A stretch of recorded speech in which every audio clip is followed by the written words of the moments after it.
नमस्ते बच्चों, स्वागत है आपका सानो स्मार्ट क्लासेस में। आज हम कक्षा 5 की हिंदी की कार्यपुस्तिका का पाठ 4 सरिता को भराएंगे।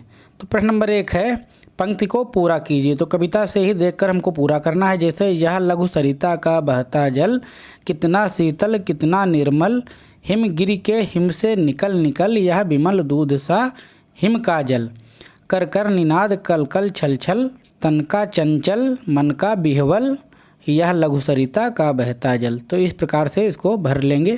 फिर प्रश्न नंबर 2 है, नीचे दिए गए शब्दों के अर्थ सरल भाषा में लिखिए। तो जैसे इन्होंने लिखा है, बिहवल माने व्याकुल, तो इसी तरह शीतल माने ठंडा, निर्मल का साफ, सरिता का नदी, रजनी का रात, वसुधा का पृथ्वी, अंजलि का हाथों से बनी छोटी थाली या हथेली, करुणा का दया।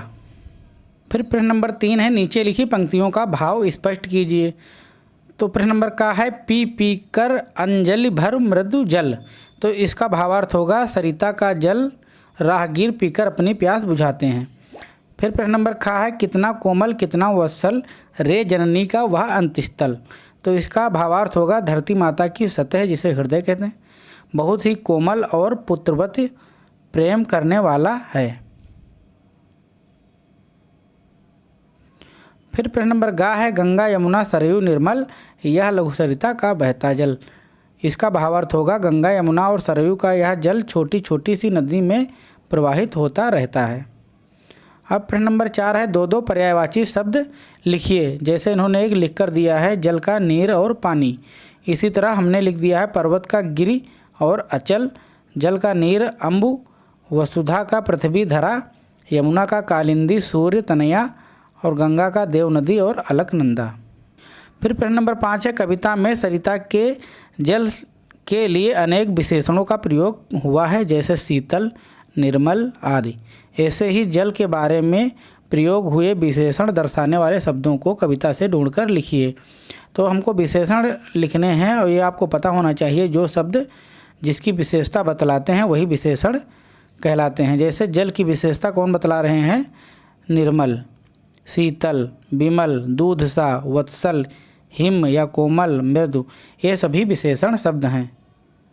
क्यों हैं? क्योंकि ये पानी की विशेषता को बतला रहे हैं। फिर प्रश्न नंबर 6 है, नीचे दिए गए शब्दों के तुकांत शब्द लिखिए। जैसे विकल का निकल, तुकांत मतलब जिसका अंत समान ध्वनि का होना चाहिए।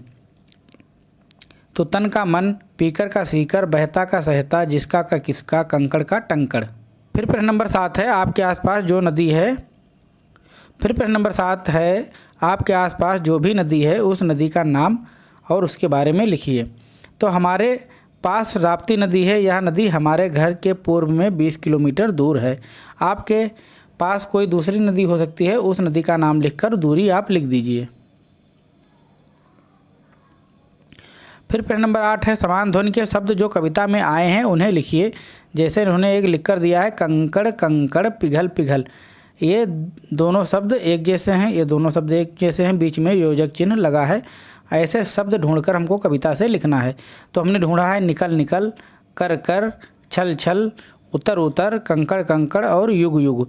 इस प्रकार से हमने सरिता पाठ को बहुत ही आसान भाषा में भरा दिया है। अब आप लोग भर। यदि आपको वीडियो अच्छा लगा हो तो वीडियो को लाइक करके शेयर करें और चैनल को भी सब्सक्राइब करें। धन्यवाद।